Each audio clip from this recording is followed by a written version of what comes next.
ಇನ್ನು ಮಧುಗಿರಿಯಲ್ಲಿ ರಸ್ತೆ ಅಗಲೀಕರಣ ವಿಚಾರಕ್ಕೆ ಸಂಬಂಧಪಟ್ಟಂತೆ ಸಾರ್ವಜನಿಕರು ಕಿಡಿಕಾರ್ತಾ ಇದ್ದಾರೆ. ಪಾವಗಡ ಸರ್ಕಲ್ನಿಂದ ಗೌರಿಬಿದನೂರುವರೆಗೆ ರಸ್ತೆ ಅಗಲೀಕರಣ ಆಗ್ತಾ ಇದೆ. ಅದರ ವಿರುದ್ಧ ಸಾರ್ವಜನಿಕರು ಕೂಡ ಕಿಡಿಕಾರ್ತಾ ಇದ್ದಾರೆ. ಒಂದು ಬ್ರೇಕಿಂಗ್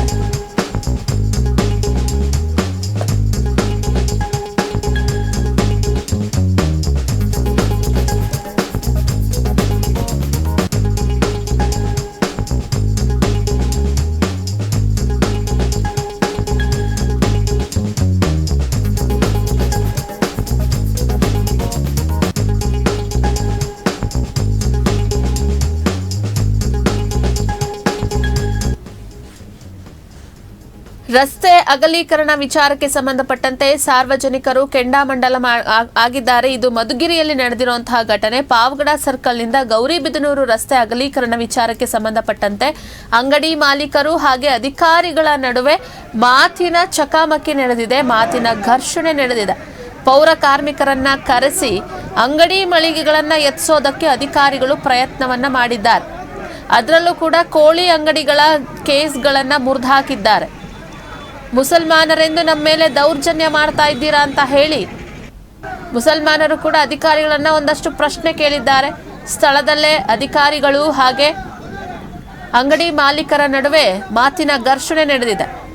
ರಸ್ತೆ ಅಗಲೀಕರಣ ಆಗ್ತಾ ಇದೆ. ನ್ಯಾಯ ಕೊಡಿಸಬೇಕು ಅಂತ ಹೇಳಿ ಶಾಸಕರಿಗೆ ಮನವಿಯನ್ನ ಕೂಡ ಮಾಡಲಾಗ್ತಾ ಇದೆ.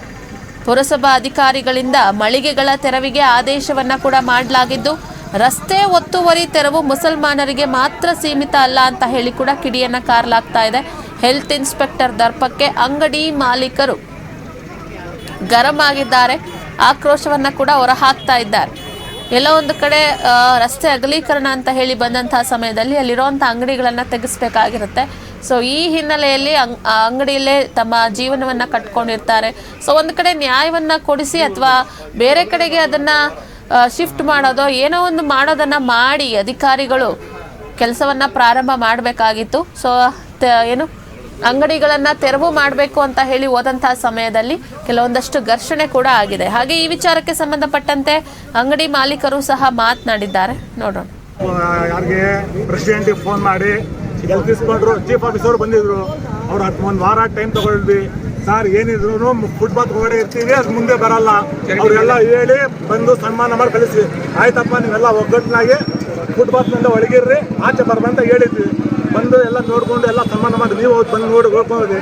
ತಿರ್ಗಾ ಇವ್ರು ಬಂದು ಸುಮ್ಗೆ ಎಲ್ಲ ಫುಟ್ಪಾತಿಂದ ಹೊರಗಡೆ ಬರೋ 4 ಜನ ಬಿಟ್ಟು ಬರೋ ಲೈನ್ ಆಗಿಬಿಟ್ರೆ ಈಗ ಸ್ವಂತ ಇದು ವ್ಯವಹಾರ ಮಾಡೋದಿಲ್ಲಿ ಬರೀ ಇದೊಂದೇ ರೋಡಣ್ಣ. ಹಂಗಾರೆ ನಾವೇನು ಅವ್ರಿಗೆ ಕಣ್ಣು ಕಂಡಿರೋದು, ಬೇರೆ ಯಾರು ಕಣ್ಣು ಕಾಣ್ತಾ ಇಲ್ವಾ ಹೇಳಿರ್ಬೇಕು. ತಿರ್ಗಾ ಮೊನ್ನೆ ಸಲ ಇನ್ನೊಂದ್ಸಲಿ ಕರ್ಸಿದ್ದು ಪ್ರೆಸಿಡೆಂಟ್ಗೆ, ಆಯ್ತಪ್ಪ ನೀವೆಲ್ಲ ಕ್ಲೀನ್ ಮಾಡ್ಕೊಂಡಿರ, ಇದೇ ಲೆವೆಲ್ಗಿರ್ರಿ ಅಂತ ಹೇಳೋರು. ಆ ಲೆವೆಲ್ಗೆ ಇದ್ದೀವಿ. ಇವ್ರು ಅಲ್ಲೆಲ್ಲ ಮುಸ್ತಾಟ ಕರ್ಕೊಂಡ್ ಬರ್ತಾ ಇರ್ತಾರೆ, ಗೆರೆ ಹಾಕ್ತಾರೆ, ಅದು ಒಳಗಿಟ್ಕೊಳ್ರಿ ಅಂತ ವ್ಯಾಪಾರ ಮಾಡೋದಿಲ್ಲ. ಅಲ್ಲಲ್ಲ, ಇದೇನು ಏನೋ ಬಂಗಾರದ ಅಂಗಡಿನ ಇಲ್ಲ ಏನೋ ಬಟ್ಟೆ ಅಂಗಡಿನ ಓಡಾಡ್ಕೊಂಡು ವ್ಯಾಪಾರ ಮಾಡೋದು. ಅದು ಇದು ಕೋಳಿ ಅಂಗಡಿ. ಹಂಗೇನಾರ ವ್ಯಾಪಾರ ಮಾಡೋದು ಬೇಡ ಅಂದ್ರೆ ಎಲ್ಲ ಎತ್ತಿಸ್ಬಿಟ್ರೆ ಬೇರೆ ಕಡೆ ಮಾರ್ಕೆಟ್ ಮಾಡ್ಕೊಳ್ಳಿ, ಅಲ್ಲಿ ಹೊರಟೋಗ್ಬಿಡ್ತೀವಿ. ಆ ಥರ ಮಾಡಿ ಇದು ಯಾಕಂದ್ರೆ ನಮ್ಮ ಅಲ್ಲೆಲ್ಲ ಬಂದು ಇಲ್ಲಿ ನಮಗೆ ತೊಂದರೆ ಕೊಡೋದು ಬೇಡ ವ್ಯಾಪಾರ ಟೈಮ್ನಾಗೆ. ಈಗ ಎಷ್ಟಡಿ ಹಿಂದೆ ಕೇಳ್ಕೋಬೇಕು ಅಂತ ನಿಮ್ಗೆ ಹೇಳಿದ್ರು ಅವರು? ಪ್ರೆಸಿಡೆಂಟ್ ಹೇಳ್ಬಿಡು ಅಂತ ಫುಟ್ಪಾತ್ ಇಂದ ಒಳಗಿರ ಅದ್ರ ಆಚೆ ಬರ್ಬೇಡ್ರಿ ಅಂತ. ಅವತ್ತು ಪೊಲೀಸ್ನವ್ರು ಬಂದಿರಲ್ಲ ಸರ್, ಅವತ್ತು ಅವ್ರು ಬಂದು ಹೇಳೋದ್ರಲ್ಲ, ಫುಟ್ಪಾತ್ ಇಂದ ಒಳಗಿರ ಆಚೆ ಬರ್ಬೇಡ್ರಿ ಅಂತ ಹೇಳೋರು. ನಾವು ಅದರಿಂದ ಒಳಗೆ ಇದ್ದೀವಿ, ಆಚೆ ಅಂತ ಬರ್ತಾ ಇಲ್ಲ. ಇವ್ರು ಬಂದು ಅಲ್ಲೆಲ್ಲ ನಮಗೆ ತೊಂದರೆ ಕೊಡ್ತಾರೆ, ಎತ್ಕೊಳ್ರಿ ಅಂತ. ಹಂಗೆ ಎತ್ಕೊಳಂಗಿದ್ರೆ ಎಲ್ಲ ಈ ಫುಡ್ ಅಂಗಡಿ ಮೇಲೆ ಎತ್ಬಿಡ್ಲಿ, ಬೇರೆ ಜಾಗ ಕೊಡಲಿ, ಅಲ್ಲಿ ಹೊರಟೋಗ್ಬಿಡಿ. ಇವತ್ತೇನಾಯ್ತು? ಅದೇ ಸರ್ ಎಲ್ಲ ಇತ್ತಾ ಇದ್ವಿ, ಎಲ್ಲ ಹೊಲಿಗ್ತಾ ಇದ್ವಿ, ಎಲ್ಲ ಗಲಾಟೆ ಮಾಡಿದ್ವಿ, ಕರ್ಕೊಂಬರ್ರಿ ಅಂತ ಹೇಳಿದ್ವಿ. ಸರ್ ಎಲ್ಲ ಮುನ್ಸಿಪಾಲ್ಟಿ ಎಲ್ಲ ಒಬ್ಬರ ಸರ್ ಬಾಲಾಜಿ ಇರೋದು ಜನರಾಗಿಲ್ವಾ ದಬ್ಬಾಳಿಕೆ ಮಾಡಕ್ಕೆ? ರೋಡ್ ಮಾರ್ಕ್ ಕಟ್ ಮಾಡಿಬಿಟ್ಟು ಎಲ್ಲ ಎತ್ಕೊಂಡು ಹೋಗ್ತೀವಿ. ನೋಟಿಸ್ ಕೊಟ್ಟು ಎಲ್ಲ ಫುಟ್ಪಾತ್ ಇಂದ ಒಳಗಡೆ ಇಟ್ಕೊಳ್ರಿ ಅಂತ ಹೇಳಿದ್ರು. ಆಮೇಲೆ ಮತ್ತೆ ಇನ್ನೊಂದ್ಸಲಿ ಪ್ರೆಸಿಡೆಂಟ್ ಅವರು, ಮಂಜಣ್ಣವರು ಮತ್ತೆ ಚೀಫ್ ಆಫೀಸರ್ ಇವರಿಬ್ರು ಬಂದು ಮಾರ್ಕ್ ಮಾಡಿ ನಮ್ಗೆ ಹೇಳಿ ಅವಾಗಲೇ ಸ್ಪಾಟ್ನಲ್ಲಿ ಇದು ಫುಟ್ಪಾತಿಂದ ಒಳಗಡೆ ಅವರೇ ಇಕ್ಸಿ ಮುಂದೆ ನಿಲ್ಸ್ಕೊಂಡು ಎಲ್ಲ ನಮಗೆ ಅವತ್ತೇ ಎಲ್ಲ ಕ್ಲೋಸ್ ಮಾಡಿ ಹೋದ್ರು, ಅನುಕೂಲ ಮಾಡಿ ಕ್ಲೋಸ್ ಮಾಡೋದ್ರು. ಅದಾದ್ಮೇಲೆ ಇವ್ರು ಬಾಲಾಜಿ ಅವರು ಇವ್ರಿಗೆ ರೋಡ್ ಕಾಣಿಸ್ತಾ ಇಲ್ವಂತ, ಅಲ್ಲಿಂದ ಸರ್ಕಲ್ನಾಗ ನಿಂತ್ಕೊಂಡು ಬಾಲಾಜಿ ಅವರು ಹೆಲ್ತ್ ಇನ್ಸ್ಪೆಕ್ಟರ್ ಮೇನ್ ಅವ್ರದ್ದು ಏನಂದ್ರೆ ಅವ್ರ ಕಣ್ಣೆಲ್ಲ ಫಸ್ಟ್ ಕೋಳಿ ಅಂಗಡಿ ಅವರು. ಕೋಳಿ ಅಂಗಡಿ ಅದೇ ಬಡವರು ಅದೇನಾಗ್ಬಿಟ್ಟದೋ ಗೊತ್ತಿಲ್ಲ. ಇನ್ನೊಂದು ಈ ರೋಡ್ ಉಳಿಬೇಕಂದ್ರೆ ಈ ವ್ಯವಹಾರ ಇಲ್ಲ ಅಂದ್ರೆ ಈ ರೋಡ್ ಅದೇ ವ್ಯವಹಾರ ನಡೀತಾ ಇರೋದು. ಇವತ್ತೇನ್ ಮಾಡೋರೆ, ಬೆಳಿಗ್ಗೆ ಬಂದ್ಬಿಟ್ಟು ಎಲ್ಲ ಅವರೇ ಒಂದು 50 ಜನ ಕರ್ಕೊಬಂದವ್ರೆ ಮುನ್ಸಿಪಾಲ್ಟಿಯಿಂದ. ಕರ್ಕೊಬಂದು ಅವ್ರು ಹೇಳೋಗೋರಲ್ಲ, ಪ್ರೆಸಿಡೆಂಟು ಮತ್ತೆ ಚೀಫ್ ಆಫೀಸರ್ ಅವ್ರ ಮಾತಿಗೆ ಬೆಲೆ ಇಲ್ಲ. ಇವ್ರು ಹೊಸದಾಗಿ ಮೊನ್ನೆ ಬಂದು ನಮ್ಮ ಹಬ್ಬದ ಟೈಮ್ನಾಗೆ ಮಾರ್ಕ್ ಮಾಡ್ಕೊಂಡು ಹೋಗೋರೆ. ಆ ಮಾರ್ಕ್ ಹೆಂಗ್ ಮಾಡೋರಂದ್ರೆ, ನಮ್ಮ ಮನೆಗಳಿದಾವಲ್ಲ, ಮನೆಗಳಿಗೆ 2 ಅಡಿ ಬಿಟ್ಟು ಮಾಡೋರು ಮಾರ್ಕ್. ಫುಟ್ಪಾತ್ ಅವ್ರು ಹೇಳೋವರೆ, ಇವ್ರು ಚರಂಡಿ 10 ಅಡಿ ಬಿಟ್ಟು ಒಳಗಡೆ ಅಂತೆ, ಅಲ್ಲಿ ಕೊಡೋಕ್ಕಾಗ್ತೈತೆ, ವ್ಯವಹಾರ ಎಲ್ಲಿ ಮಾಡೋಕ್ಕಾಗ್ತೈತೆ.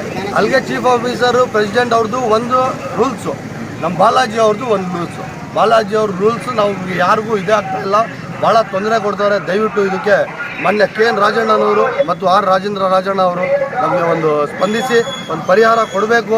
ಭಾಳ ತೊಂದರೆ ಕೊಡ್ತಾ ಇದ್ದಾರೆ. ಏನು ಮಾಡಿದ್ರು ಅವ್ರು ನಮ್ಗೆ ಕೇಳ್ತಾ ಇಲ್ಲ. ಒಂದು 40-50 ಜನ ಕರ್ಕೊಬಂದು ಎಲ್ಲ ಅದು ಕೋಳಿ ಜಾಲರ ಎಲ್ಲ ಮುರಿದೋಗ್ಬಿಟ್ಟಿದ್ದಾವೆ.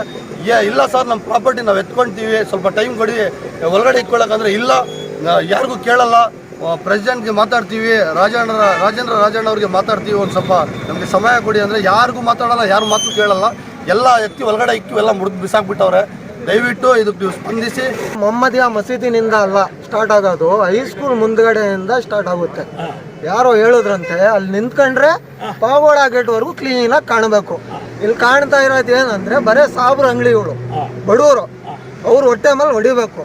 ಅದು ಬಿಟ್ಟರೆ ಬೇರೆ ಏನು ಇವ್ರು ಕಾಣ್ತಾ ಇಲ್ಲ. ನಾವು ಹಿಂದಕ್ಕೆ ಇಕ್ಕೊಂತೀವಿ, ಇಲ್ಲ ಅಂತ ಹೇಳ್ತಾ ಇಲ್ಲ. ಎಲ್ಲರಿಗೂ ಒಂದೇ ರೂಲ್ಸ್ ಇರಬೇಕು. ಏನು ಗೊತ್ತಾ, ಹೈಸ್ಕೂಲ್ ಮುಂದ್ಗಡೆಯಿಂದ ಮಾರ್ಕ್ ಹಾಕ್ಲಿ, ಅಲ್ಲಿ ಎಲ್ಲಿವರೆಗೂ ಇಕ್ಕೊಂತಾರೋ ಹಿಂದೆಗಡೆ ಪಾಗೋಡ ಗೇಟ್ವರೆಗೂ ಅಲ್ಲಿವರೆಗೂ ನಾವು ಇಕ್ಕೊಳಕ್ಕೆ ರೆಡಿ ಇದ್ದೀವಿ. ನಾವೇನೋ ಇದು ಮಾಡ್ತಾ ಇಲ್ಲ, ಯಾರ ಮೇಲೇನೋ ದೌರ್ಜನ್ಯ ಮಾಡ್ತಾ ಇಲ್ಲ. ನಾವು ಬೇಳ್ಕೊಳ್ತಾ ಇರೋದು ಏನಂದರೆ ಅಲ್ಲಿಂದ ಬರಬೇಕು. ಇವಾಗ ನಮ್ಗೊಂದು ನ್ಯಾಯ, ಅವ್ರಿಗೊಂದು ನ್ಯಾಯ ಬೇಡ, ಎಲ್ಲರಿಗೂ ಇದ್ರೆ ಒಂದೇ ಒಂದು ರೂಲ್. ಎಸ್, ಇದು ಮಧುಗಿರಿಯಲ್ಲಿ ಆಗಿರುವಂತಹ ಒಂದು ಘಟನೆ. ಈ ಒಂದು ವಿಚಾರಕ್ಕೆ ಸಂಬಂಧಪಟ್ಟಂತೆ ಅಧಿಕಾರಿಗಳು ಅವರಿಗೆ ಹೇಗೆ ಅದನ್ನ ತಿಳಿಯಪಡಿಸ್ತಾರೆ, ಸೊ ಇದನ್ನ ಅಂಗಡಿ ಮಾಲೀಕರು ಯಾವ ರೀತಿಯಾಗಿ ತಗೊಳ್ತಾರೆ, ಇದು ಕೂತು ಬಗೆಹರಿಸ್ಕೊಂಡು ಮಾತನಾಡಬೇಕಾಗಿರುವಂಥ ವಿಚಾರ. ಇದು ಹಿಂಗಲ್ಲ ಹಿಂಗೆ ಅಂತ ಅಧಿಕಾರಿಗಳು ಕೂಡ ಎಕ್ಸ್ಪ್ಲೈನ್ ಮಾಡಬೇಕಾಗಿರುತ್ತೆ ಅವರಿಗೆ. ಸೊ ನೋಡೋಣ ಇದು ಯಾವ ರೀತಿಯಾಗಿ ಬಗೆಹರಿಯುತ್ತೆ, ಮುಂದಿನ ದಿನಗಳಲ್ಲಿ ಯಾವೆಲ್ಲ ನಿರ್ಧಾರಗಳನ್ನು ಈ ವಿಚಾರದಲ್ಲಿ ತೆಗೆದುಕೊಳ್ಳಾಗುತ್ತೆ ಅಂತ ಹೇಳಿ ಕಾದು ನೋಡೋಣ.